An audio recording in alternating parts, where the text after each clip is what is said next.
Good afternoon, everyone. Thank you so much for joining us today. My name is Amy Moreland, and I'm a member of the Policy and Strategy team at the Tennessee Board of Regents. I'm joined this afternoon by three of my colleagues, Doug Comas, Gus Glick, and Lindsay Cook, also all from the Office of Policy and Strategy at TBR. Thank you all for joining us this afternoon, and I hope you are each enjoying this year's We All Rise event so far. Today, we hope to share with you 3 tools that we think can help describe the pipeline to community and technical colleges in Tennessee. It's our goal that each of these tools can be used to better understand how students encounter community and technical colleges, which students and in what number.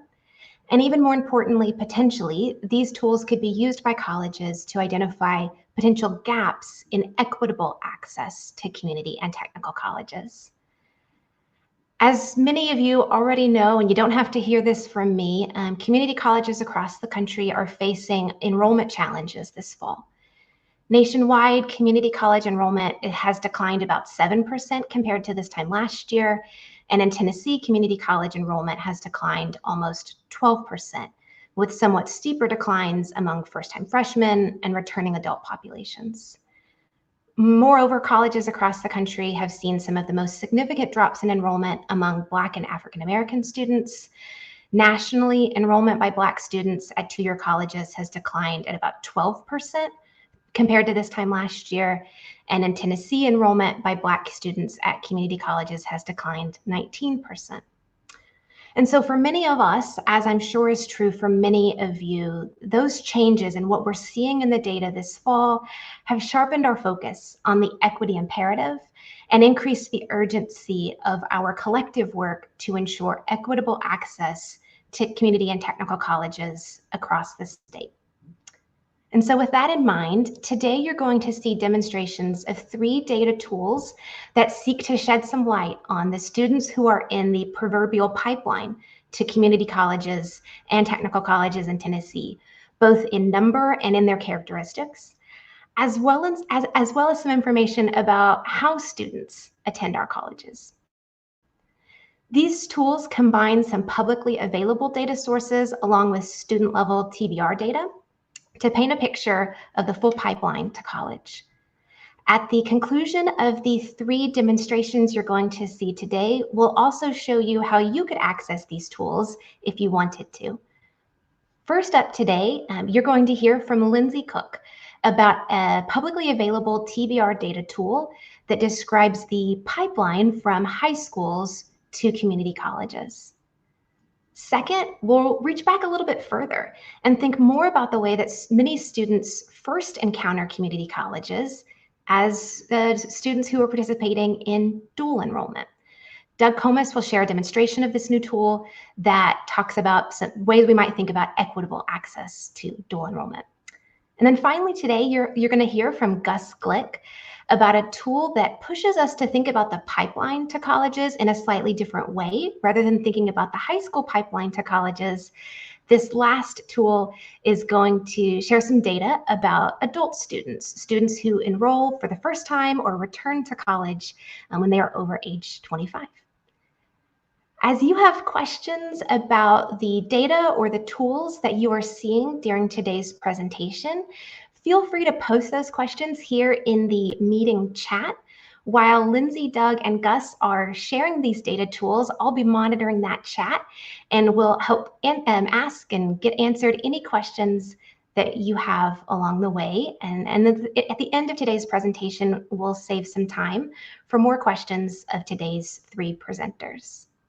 But first up, I am going to turn things over to Lindsay Cook to share about the changing high school pipeline. Lindsay, the floor is yours.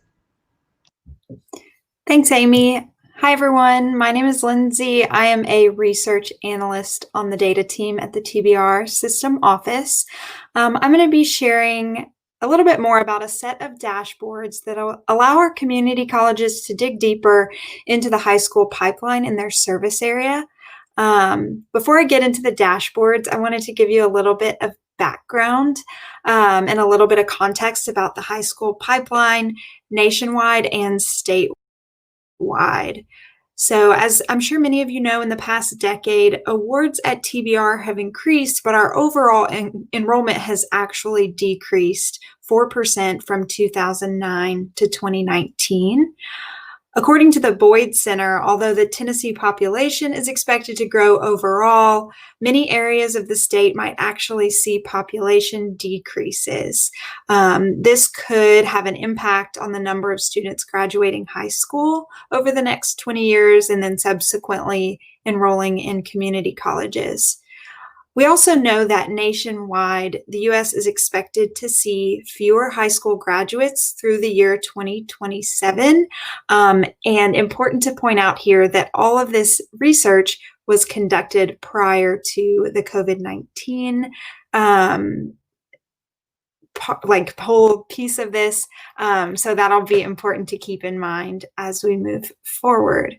This research that is on this slide has led us to begin to think about and ask questions about what this looks like for specific community colleges at TBR, and building out a set of dashboards has allowed us to begin to disaggregate by community college, by race, ethnicity, and by gender. So this is a screenshot of what you'll see in a little bit. This is the high school pipeline dashboards. They're a set of 4, each of which explores the number of students enrolled in high schools, the number of students who come to TBR from each particular high school, all broken down by students' demographic characteristics. These dashboards can help to answer some questions about future enrollment trends overall, but particularly we can begin to dig deeper into the pipeline of students by their race or ethnicity and their gender. So in that blue box on the right, you'll notice that I've included some sample questions that we might be able to ask that these dashboards can help us to answer. That first one is just, how many students in my service area will graduate high school each year by gender and race ethnicity? And we can also see that by each individual high school. How does the composition of a certain high school graduating class compare to the composition of my first-time freshman class at my college? And then another question might be, are students of color from my service area enrolling at a different TBR community college?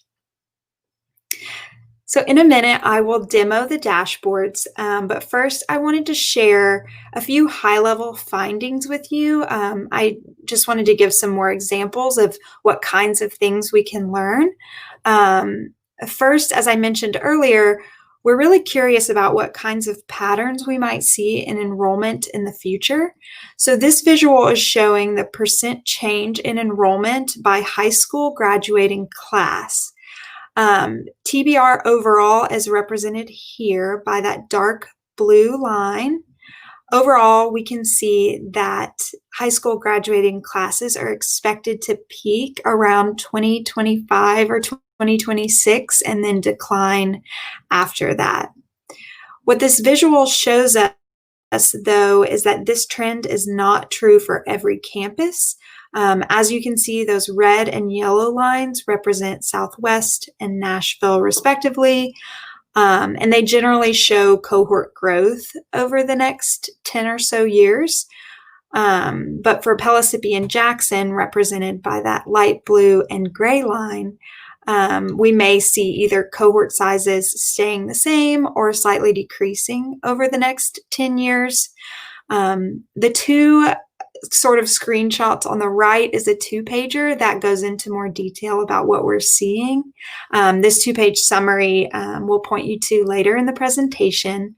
But I know this is a lot to process, so our goal here is just to point you to these tools so you can start to dig into them yourself and answer some of these questions for your college. And like I said, along with these tools, this tool, there's a 2-page summary.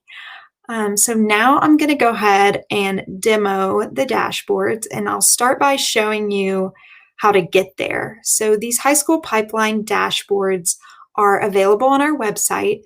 If you go to the data tab up at the top, you'll see all these dashboards, and then you'll scroll to the bottom where you see the Tennessee high school pipeline dashboards.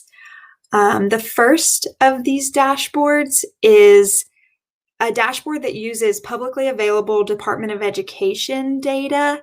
It contains enrollment at K-12 schools split up by gender and race ethnicity. This particular dashboard only includes public schools in Tennessee because it is Department of Education data.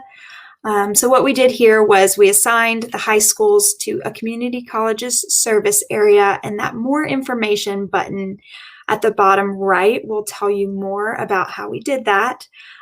This particular dashboard may answer some questions like, how many students in my service area will graduate from high school this year or next year by race or gender? So if we want to look at the class of 2020 to see how many students at Nashville State, let's use Nashville because it's the closest to where I am, will graduate this year, next year. So we can see overall those numbers, but what we can also see here is the number of Black male students. So we can see that at McGavock High School in the class of 2020, there are 109 students enrolled. So we would probably expect a slightly fewer number of Black male graduates from McGavock High School in 2020. So if we go to the second dashboard, we can keep digging into what we saw in the previous dashboard. This second one uses TBR's enrollment data to show our fall enrollment in 2019 by community college, gender, and race ethnicity. There are two options here. We can see enrollment of first-time, full-time, recent high school grads. So what we would generally think of as someone coming straight from high school in the blue bars. And then on the right is total enrollment. So that's anyone at that particular college, excluding dual enrollment students. So if we wanted to take a look at how many Black male students from McGavock High School actually enrolled at Nashville State, we can see here that in fall 2019, 7 Black male students actually enrolled. We can see on the right that overall at Nashville State, there are 30 Black male students who graduated from McGavock High School. The third dashboard is the same information as the previous dashboard. It also uses TBR's enrollment data. This time, it allows you to filter by high school instead of college. So if I wanted to see at which TBR community college do Black males from McGavock High School enroll, we can select McGavock and see that students from McGavock High School enroll in Volunteer, Nashville, and Motlow. And when we begin to filter down, we can see how that shakes out here with Black male students. Important to note here, I think this is a good place to show this, is that groups of students smaller than 5 are not going to be shown. For example, if there was a first-time, full-time freshman, 2 African-American male first-time freshmen here, that bar would not show because that's a group smaller than 5. The last dashboard starts to get at some future trends that we are expecting to see. As you all may know, the number of students expected to graduate over the next 10 to 15 years is expected to decline, which I talked a little bit about earlier. These are some nationwide trends and statewide trends, but we wanted to look at what does this look like for each specific region. So this shows the number of students in the K-12 pipeline in the 2018-19 academic year. So what you're seeing at the bottom is, for example, the class of 2022 would be 9th graders in this data. And so this is showing us how many 9th graders there are in 2018-19.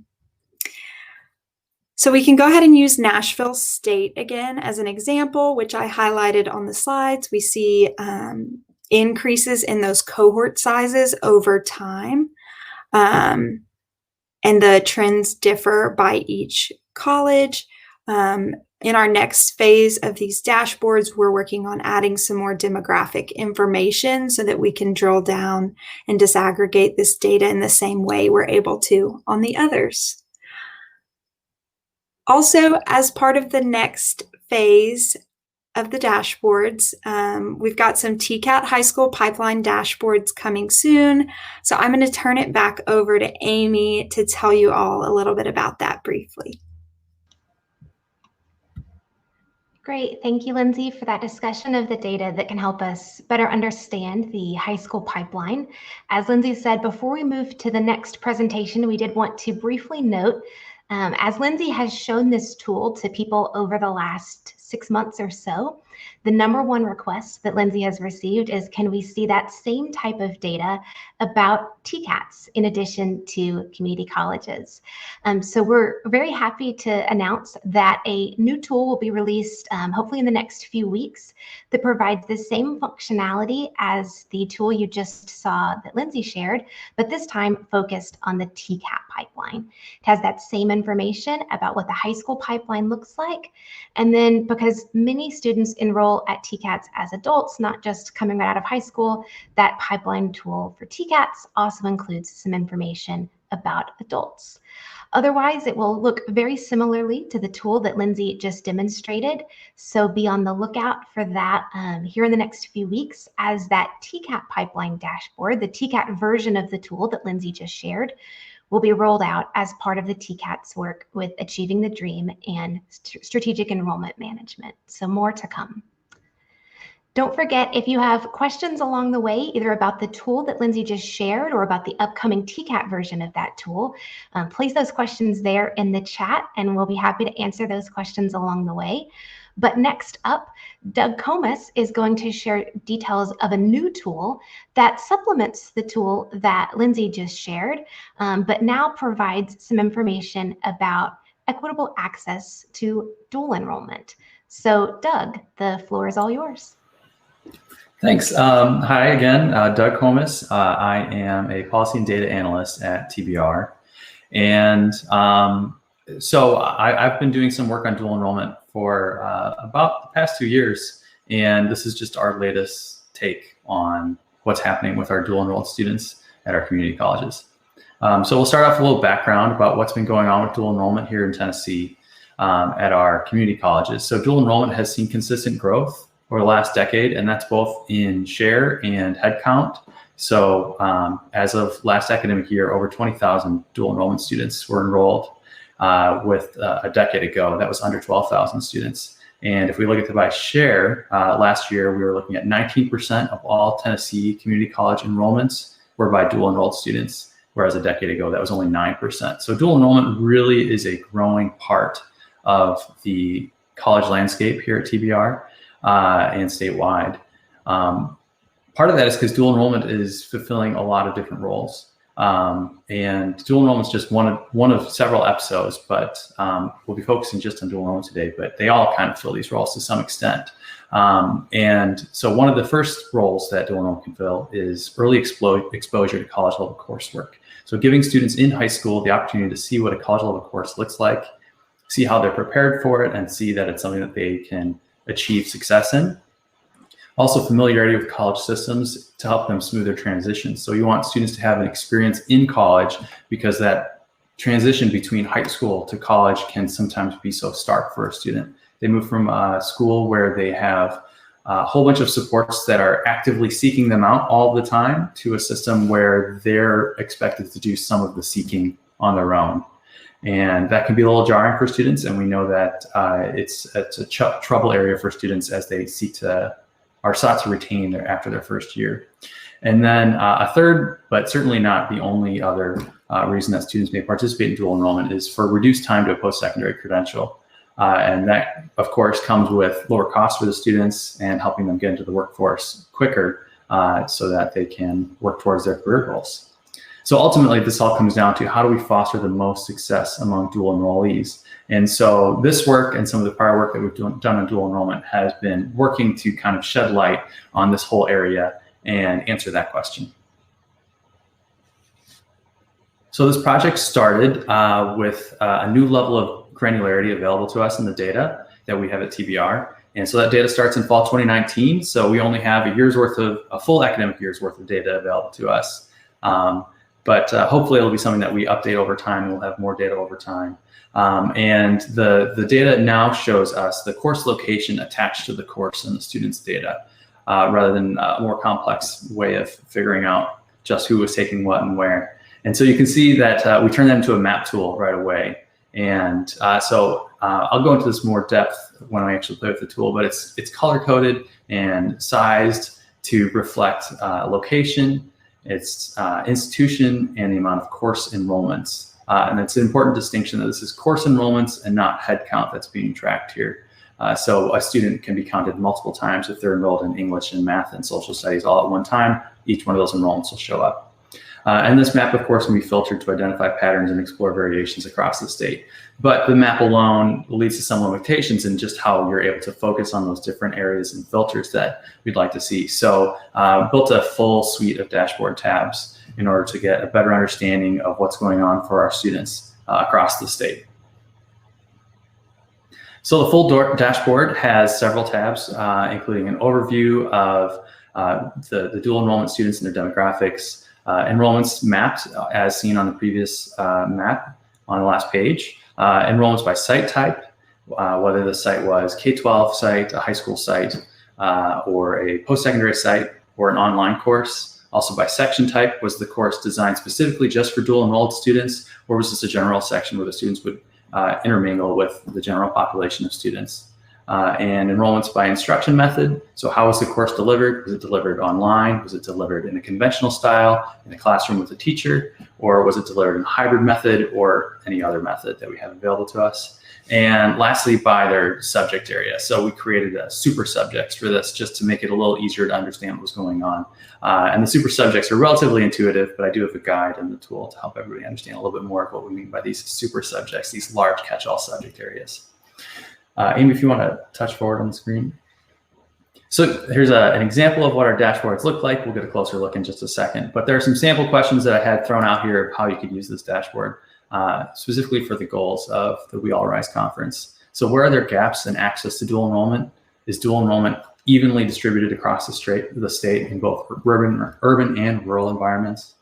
How do course locations and site types vary for students? Are students getting a different experience based on where they're enrolled, or where they live, or where they go to high school? Which courses do students take and how are they delivered? And how does the role of dual enrollment differ for different student subgroups? So if you're a student from population A, does your experience reflect the students in population B? So now we'll get to look at the actual product and see how it works. So first, we're just going to jump in and take a look at what the dual enrollment student population looks like. So on the top, this is an actual head count of dual enrolled students. This is for the entirety of fall 2019 and spring 2020. So you see we have over 20,000 students that were enrolled last academic year. You can see the demographics by gender and also race and ethnicity, and then also by institution. You can see the head count there as well. And as far as how the students reflect our general population, dual enrolled students are slightly more likely to be female than our general population and slightly more likely to be white than our general population, but not too far off. It's generally in line with the whole of the TBR community college students, system students. And on the bottom, you can see the total number of dual enrollment course enrollments. So again, the difference between course enrollments and head count here. So this is how many courses students were enrolled in fall 2019 and spring 2020. So here's our map tool, and it'll pop up and it'll always automatically center in on whatever filter you're looking at. So you can see that we've got a pretty even spread across the state with dual enrollment. And the different colors that you'll see there correspond to different institutions where those sites are located. So for example, in the far upper right corner, you'll see that's Northeast in that bright blue. In the far lower left, that's Southwest in green. And in the middle in yellow, that's Nashville. And if you scroll around and see the tooltips, you'll be able to see which institutions go with each color. But I'm sure most of us here are Tennesseans, so we have a good idea of who's where.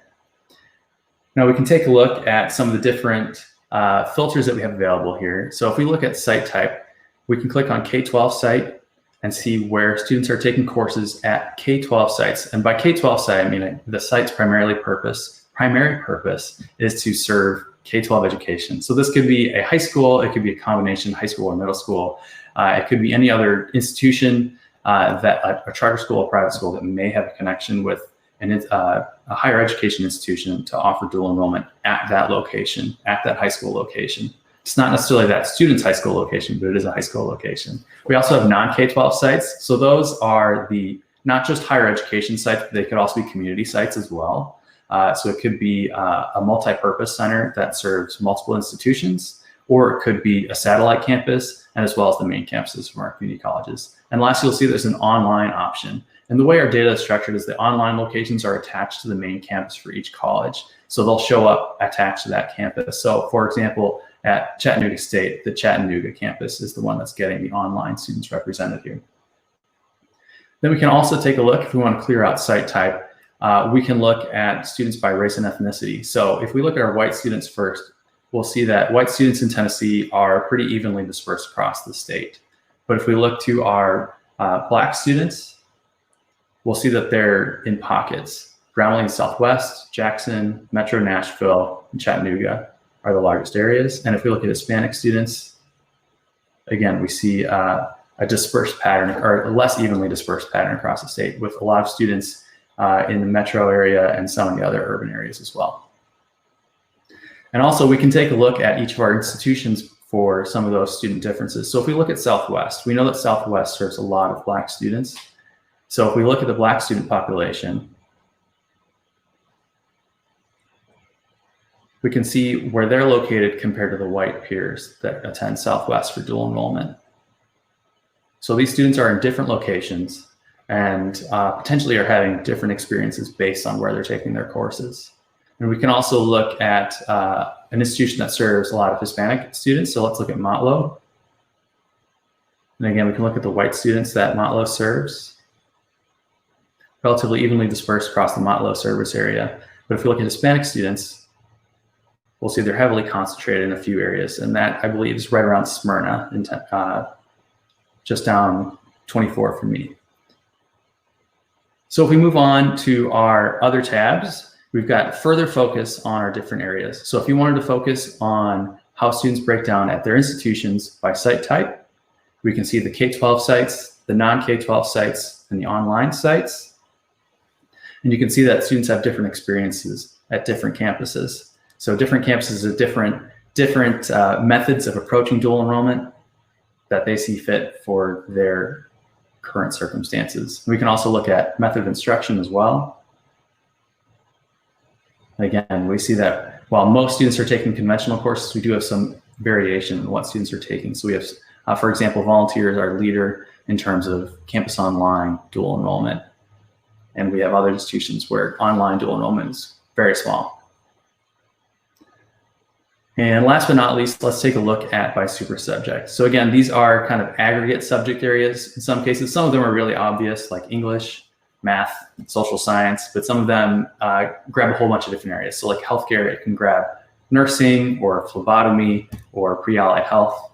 And then the engineering and manufacturing fields can grab things like welding or mechatronics. So the reason that we have two different donuts here is for easy comparison across the two different groups. So if we want to go on the left side and select our female students, and on the right side and select our male students, we can see that their large areas are still pretty much the same: English, social studies, and mathematics. But if we go to our fourth subject for our male students, most common enrollments, engineering and manufacturing pops up. And on the female side, their fourth highest is communications and media. And so we're seeing some differences in what students take. And that kind of tracks with what our prevailing knowledge is about equity gaps between gender and what students seek out in terms of future career goals and programs they want to explore. You can also see that healthcare is a little larger for female students and smaller for male students. Again, that's tracking with some of our prevailing knowledge. And if we want to look at different differences by race and ethnicity, we see some differences there as well. So if we put our Black students up on the left side and our white students up on the right side, we see a really different donut for each side. So Black students are taking a lot of first-year experience courses, whereas white students are taking very few first-year experience courses, not even 2%. And what we know about our Black students here in Tennessee at TBR is that there's an outsized effect by Southwest on our Black students. So if we want to clear off our race filter on the left side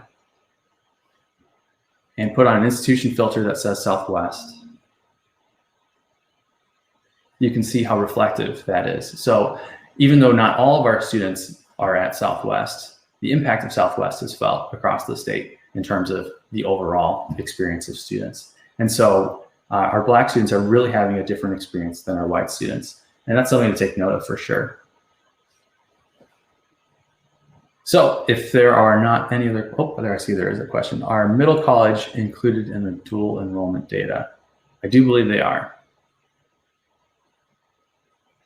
If there are any other questions, happy to grab them now. Otherwise, I'm ready to pass it off to Amy and then to Gus.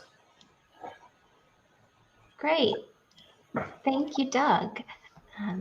If you guys in the audience are now thinking to yourself, well, we've seen some data, but we want to see more data. Well, then we have one more data dashboard that we would love to show you that builds upon the themes that Lindsay and Doug have discussed so far. As each of them have shown, we're hoping to use data to better understand how students encounter our colleges. But as many of you know, a lot of the students who come to our colleges are not dual enrollment students or students coming right out of high school, but they are instead adult students. And so our last presenter today is Gus Glick, who is going to show you a very similar tool that applies some of the same ideas and logic to a different part of the college pipeline to new and returning adult students. So last but not least, Gus. Thank you, Amy. Hi, everyone. I'm Gus Glick. I'm also a research analyst at TBR. And as Amy mentioned, we're going to focus our attentions towards the last section of the pipeline, and we're going to look at the pathways for reconnecting adults. And before we dive into the data, we're going to first provide some background to help kind of contextualize our adult students. And so since 2011, over 11.5 million net new jobs were available for workers with post-secondary education, but only 80,000 jobs were available for those with a high school diploma or less. And so this fact is particularly salient here in Tennessee because the number of adult students enrolled per term has decreased over time. And in particular, compared to fall 2010, the number of adult students enrolled in fall 2019 decreased by a little bit more than 13,000 students. And so you may ask, okay, well, like who exactly are our adult students? And so the majority of our adult students are white females between 25 and 30 years of age. And so this map here nicely kind of highlights and portrays the data that we just talked about in the previous slide, because it shows the educational attainment by county for adults with some college but no degree. And so we notice all the counties across Tennessee are different shades of blue. And so the darker shades of blue highlight the adults that have some college and no degree. So the ones that we see that's really dark has more adults with some college but no degree. And so in Tennessee, 21% of adults have some college but no degree. But in particular, if we highlight Shelby County, they have roughly 117,000 adults with some college but no degree, followed by Davidson County, which has roughly 74,000 adults with some college but no degree. And so now once we take all that information, we created some dashboards and some more data as well. And so hopefully with this data, we're trying to elicit some trends and some information that who our students are and how we can best serve them. So some sample questions that we will touch upon very shortly are, over time, how many adults who received a Pell Grant were enrolled at my college? What programs of study do the majority of adult students of color enroll in my college? And then finally, what percentage of adults complete fully online courses at my college? And so now we're going to go to our adults dashboard. And so as we've been talking about, so this is the pathways for reconnecting adult students at community colleges. And then off of the right-hand side, we have our table of contents, which just shows us all the different tabs that we're going to be talking about very shortly. And so if we click on the very first tab, this is a map that just shows us the number of adult students by county.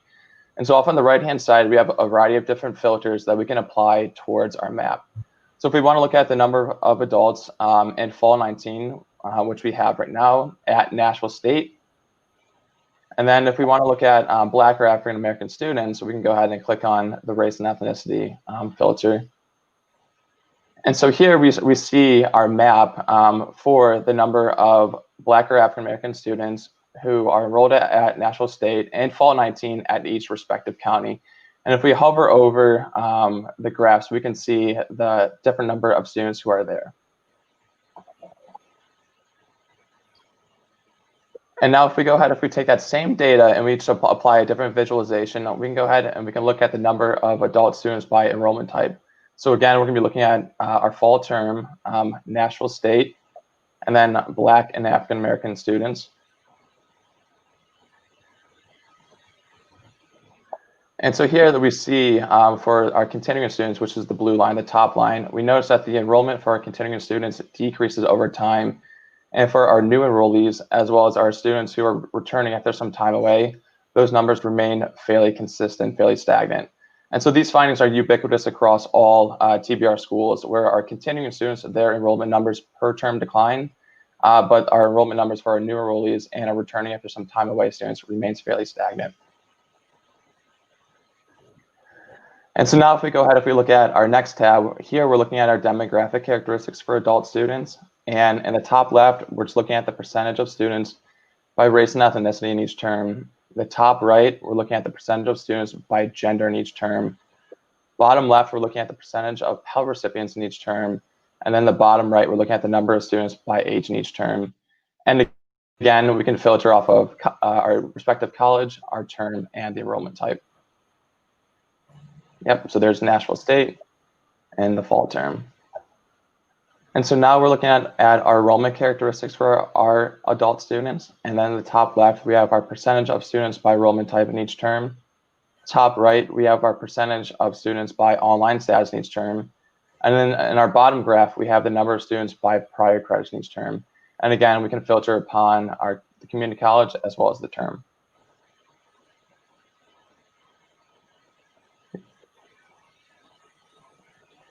And then if we move on to our second to last tab, here we're looking at our programs of study for our adults. And so again, we can look at fall 19, we can look at Nashville State, then we can look at our Black and African American students as well too. And our graph is going to adjust to our respective filters. And we see that the majority of Black and African American students enrolled in fall 19 at Nashville State were either liberal arts majors and or business and marketing majors.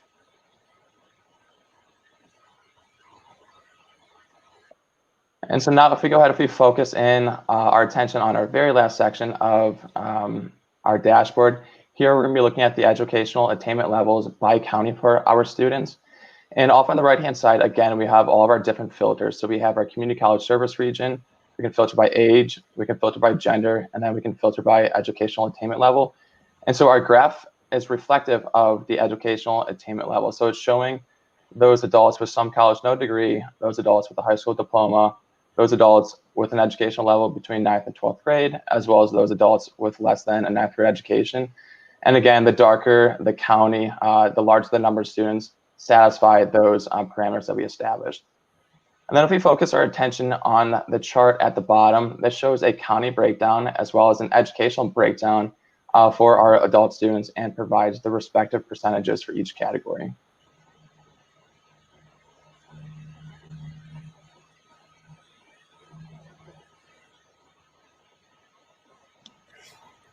All right, thank you so much to Gus and Doug and Lindsay. It's our hope that each of the tools you have seen today can shed light on access to community colleges across the state. As Lindsay discussed, high school class sizes are expected to plateau nationwide, and Tennessee is expected to produce fewer high school graduates over the next decade. But we hope that data about the high school pipeline can help us plan for these changes, especially as part of each college's efforts in strategic enrollment management. Second, as Doug discussed, many students first encounter community colleges through dual enrollment, which has doubled in size over the past decade. And we hope that data about dual enrollment course taking can help us identify gaps in equitable access. And then finally, as Gus showed, if 1 in 5 Tennessean adults has some college but no degree, then we want to know more about who those students are or potential students are, and then what it looks like when they enroll in our colleges, how they enroll, who enrolls, and what they study, and how they succeed. It looks like there are a couple of questions that have come up in the chat that we can answer. If you have additional questions, feel free. If you're busily typing right now, feel free to throw any questions you have in the chat, and we'll tackle a few of these right now. First, I see from Jeff Tinley, is the Pell data from college files or from TCAT data? So that's an excellent question. The Pell data that is reflected in the adult learners dashboard that Gus just demonstrated is based on the college files and represents those who were Pell recipients in any given term, which is a specific thing that is pulled from the college files, not the TCAT files. So that's a great question. I'm also seeing a question here about when we talk about adult students, how we define returning versus continuing students. And I'll pull that back up from Gus's dashboard, and we can see this for reference. As Gus mentioned, we defined adults here either as continuing students, new adult enrollees, or those returning after some time away. So those continuing adults are adults who were enrolled in the prior semester. So if we're looking at fall 19, then a continuing student would be someone who was enrolled in spring or summer of 19 and continued into fall 19. Whereas the returning after some time away students are students who have some prior college experience that we can identify either in TBR data and college data or from data in the National Student Clearinghouse. These are people who have some prior college enrollment, but they were not enrolled in the most recent semester. And then lastly, those new enrollees are adults enrolling in college for the very first time. I see another question here from Jill Channing about, is there any thought to follow the pipeline to four-year institutions because many students' goal is to transfer? For example, can we learn where students transfer and their demographic data? And Jill must have read our minds or been part of our secret conversations, because in fact, we've got another dashboard that we've been working on that extends this same logic to show the students who are enrolled in programs that are designed to transfer, and then how many of them successfully transfer, specifically through the Tennessee transfer pathways. So more to come on that soon. Lastly, I see one more question that's popped up, which is, how can we get access to these data tools? So the data tools that you've seen today are all publicly available. And if you're interested in accessing any of these tools, you can visit the website for the TBR Office of Policy and Strategy. The link to that website is now, or will shortly be, in the chat window for this meeting. On that website, just as Lindsay showed earlier, if you click on data dashboards, you can see the high school pipeline dashboard that Lindsay shared. The dashboards that Doug and Gus shared are brand new, and we are hoping to get your feedback on them. So they are in the presentations and papers section of the TBR Office of Policy and Strategy website, where you can view those newly released dashboards about dual enrollment and adults, all from that Office of Policy and Strategy link. Last but not least, the slides that you've seen here today are also shared under the presentations and papers section. And if you go to the very last slide and click on any of these links, that'll give you just a direct link to any of the 3 dashboards that you have seen today. Well, if there are no other questions, thank you all so much for joining us today. After you have a chance to take a look at these tools and let all of this data fun soak in, please feel free to reach out to any of the 4 of us as you have questions. And we hope you all enjoy the rest of the We All Rise event. Thank you all.